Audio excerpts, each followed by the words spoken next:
بسم اللہ الرحمن الرحیم۔ السلام علیکم ناظرین و سامعین، آج میں آپ کو غوث اعظم کے بارے میں بتاؤں گی کہ آپ کا نام عبد القادر، کنیات ابو محمد، اور عوام الناس میں آپ غوث اعظم کے لقب سے مشہور ہیں اور آپ اہل بیت سے ہیں۔ آپ کا سلسلہ نسب والد کی طرف سے 11 واسطوں سے اور والدہ کی طرف سے 14 واسطوں سے داماد رسول زوج بطول سیدنا مولانا امام علی رضی اللہ تعالی عنہ سے جا ملتا ہے۔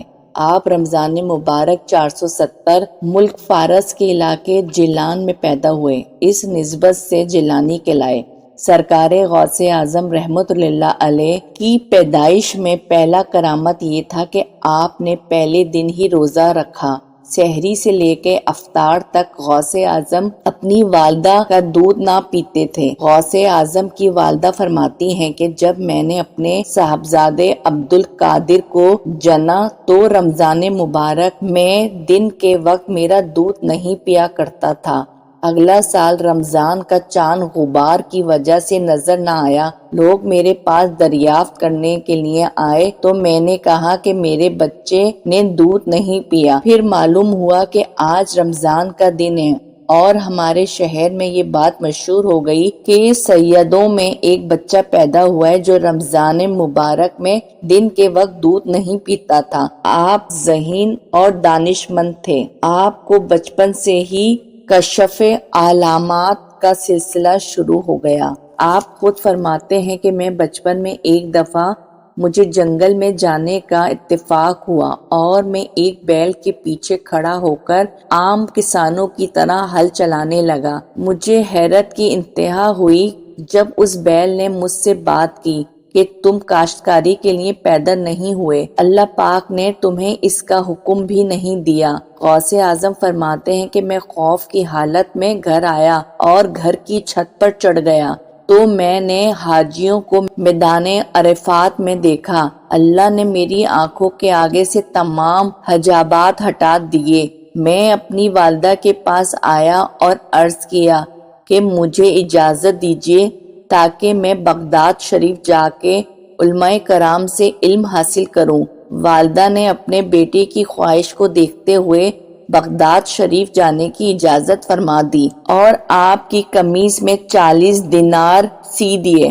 آپ نے اپنی والدہ سے فرمایا مجھے کوئی نصیحت فرمائیں۔ والدہ نے فرمایا کہ سچ کا دامن تھامے رکھنا اور جھوٹ کبھی نہیں بولنا، اور آپ نے اپنی بوڑھی ماں سے وعدہ کیا اور سفر میں ایک قافلے کے ساتھ بغداد کی طرف روانہ ہوئے۔ راستے میں ڈاکوؤں نے قافلے پر حملہ کر دیا اور تمام لوگوں کا سامان لوٹ لیا۔ ایک ڈاکو آپ کے پاس آیا اور پوچھا کہ کیا تمہارے پاس کچھ ہے؟ آپ نے جواب دیا میرے پاس 40 دینار ہے۔ ڈاکو نے آپ کی بات مذاق میں اڑا دی اور چلا گیا۔ پھر دوسرا ڈاکو آیا، اس نے بھی آپ سے سوال کیا کہ تمہارے پاس کیا ہے؟ آپ نے پہلا والا جواب دیا کہ میرے پاس 40 دینار ہے۔ اس ڈاکو نے یہ بات سن کر مذاق اڑایا اور وہ بھی چلا گیا۔ جب دونوں ڈاکو نے اپنے سردار کو بات بتائی تو سردار نے آپ کو طلب کیا اور پوچھا کیا واقعی تمہارے پاس 40 دینار ہے؟ آپ نے فرمایا ہاں۔ سردار نے کہا کہاں ہے؟ آپ نے فرمایا میری قمیص میں سلے ہوئے ہیں۔ سردار نے قمیص ادھیڑ کر دیکھی تو واقعی 40 دینار نکل آئے۔ ڈاکو اور سردار یہ دیکھ کر حیران ہو گئے۔ سردار نے پوچھا کہ بچے تمہیں معلوم ہے کہ ہم ڈاکو ہیں اور جو لوگوں کے پاس ہو وہ ہم لوٹ لیتے ہیں، پھر تم نے اپنے 40 دینار ہم کو کیوں بتائے؟ آپ نے فرمایا کہ میری ماں نے مجھے نصیحت کی تھی کہ ہمیشہ سچ بولنا، تو میں کیوں 40 دینار کی خاطر اپنی ماں کی نصیحت کو بھول جاتا۔ آپ کی یہ بات سردار کے دل میں اتر گئی اور شرم و ندامت سے اس کی آنکھوں سے آنسو نکل آئے اور بولا کہ اے بچے، تم نے اپنی ماں سے کیے وعدے کا اتنا پاس رکھا، افسوس کہ میں اپنے خالق حقیقی سے کیے ہوئے بندگی کے عہد کو برسوں سے توڑ رہا ہوں۔ یہ کہہ کر اس نے اپنی تمام برائیوں سے توبہ کر لی، اور سردار کو دیکھ کر باقی ڈاکوؤں نے بھی ایسا ہی کیا اور قافلے کا تمام سامان واپس کر دیا۔ یہ پہلی توبہ تھی جو گمراہ لوگوں نے آپ کے ہاتھ پر کی۔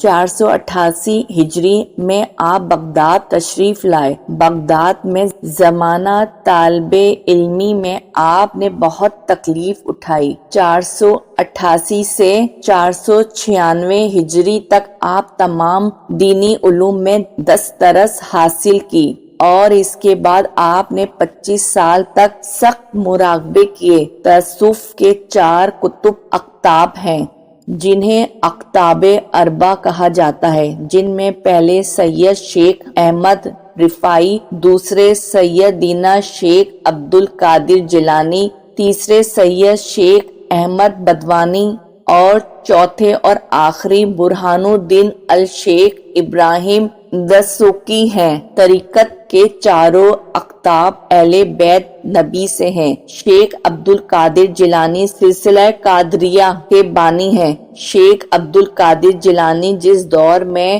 بغداد آئے اس وقت اسلامی سلطنت بکھر گئی تھی۔ پہلی صلیبی جنگ کا آغاز ہو چکا تھا۔ مسلمانوں کی سیاسی بدحالی کے ساتھ بد اخلاقی میں اضافہ ہوتا جا رہا تھا۔ آپ نے حیائے دین کے لیے جدوجہد شروع کی۔ آپ لوگوں کو درس دیا کرتے تھے، لوگوں کے دلوں میں ایمان کی روشنی پیدا کی، شرک کے خلاف جہاد کیا۔ آپ کی تعلیم تبلیغ کا ماخذ قرآن و سنت کی تعلیمات ہوا کرتی تھیں، اور آپ کی بنیادی مقصد حیائے دین تھا۔ اسی وجہ سے آپ کو محی الدین کا لقب ملا اور اپنے زمانے کے مجدد کہلائے۔ غوث اعظم اپنا وعظ میں کسی کی رعایت نہیں فرمایا کرتے تھے، اور نہایت پر اثر انداز میں وعظ فرمایا کرتے تھے۔ آپ فرماتے تھے کہ لوگوں کے دلوں میں میل جم گیا ہے، جب تک اسے زور سے رگڑا نہیں جائے گا دور نہ ہوگا۔ کوئی مجلس خالی نہیں جاتی تھی، یعنی جس میں یہودی ایمان نہ لاتے ہوں، قاتل ڈاکو توبہ نہ کرتے ہوں۔ غوث اعظم حقوق العباد کا بھی خیال رکھتے تھے۔ اپنی تمام تر عبادات مجاہدات کے باوجود آپ اپنی بیوی بچوں کا پورا خیال رکھتے تھے۔ غوث اعظم نے فرمایا، قیامت تک میرے دوستوں اور میرے مریدوں میں سے جو کوئی ٹھوکر کھائے گا تو میں اس کا ہاتھ پکڑ لوں گا۔ کسی نے غوث اعظم سے پوچھا کہ حضرت، آپ کے مریدوں میں سے پرہیزگار اور گناہگار دونوں ہی ہوں گے؟ آپ نے فرمایا کہ پرہیزگار میرے لیے ہیں اور گناہگاروں کے لیے میں ہوں۔ حضرت شیخ محمد بن قائد رحمۃ اللہ فرماتے ہیں کہ ایک عورت اپنے بچوں کو لے کے حضرت غوث اعظم کی خدمت میں حاضر ہوئی اور عرض کیا کہ میں دیکھتی ہوں کہ میرے اس بچے کو آپ سے بہت محبت ہے، اس لیے میں اپنا حق چھوڑ کر اپنے بچے کو آپ کے سپرد کرتی ہوں۔ چنانچہ وہ عورت اپنے بچے کو چھوڑ کر چلی گئی۔ چند دنوں کے بعد وہ عورت آپ کی خدمت میں حاضر ہوئی تو اس نے دیکھا اس کا بچہ جوں کی سوکھی روٹی کھا رہا ہے۔ بس وہ عورت غوث اعظم کے پاس گئی اور دیکھا کہ آپ مرغی کے سالن سے روٹی کھا رہے ہیں۔ اس عورت نے کہا، آقا، میرے بچے کو تو جوں کی سوکھی روٹی کھلاتے ہو اور خود مرغی کے سالن سے کھاتے ہو۔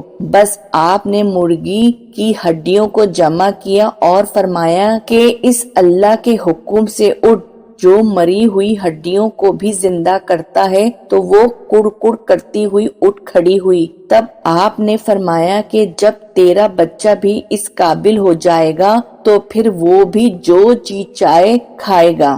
غوث اعظم 11 ربیع الثانی 561 ہجری کو سید عبد القادر جیلانی 90 سال کی عمر میں آپ نے وصال فرمایا۔ آپ کا سلسلہ نسب چونکہ 11ویں پشت سے سیدنا علی سے جا ملتا ہے اور آپ کا وصال بھی 11 ربیع الثانی کو ہوا۔ اس وجہ سے آپ عوام میں 11ویں والے پیر کے نام سے مشہور ہیں اور ہر سال ربیع الثانی کی 11 تاریخ کو بغداد شریف میں آپ کا عرس مبارک منعقد ہوتا ہے۔ آج بھی آپ کو چاہنے والے بغداد کا رخ کرتے ہیں۔ اللہ ہمیں بزرگان دین کی تعلیمات پر عمل کرنے کی توفیق عطا فرمائے، آمین۔ اگر آپ کو میری ویڈیو پسند آئی ہو تو میری ویڈیو کو لائک اور کمنٹ باکس میں کمنٹ کرنا نہیں بھولیے گا، اور اس طرح کے واقعات سننے کے لیے میرا چینل اسلامک علمی ٹروت ضرور سبسکرائب کر لیجئے۔ شکریہ۔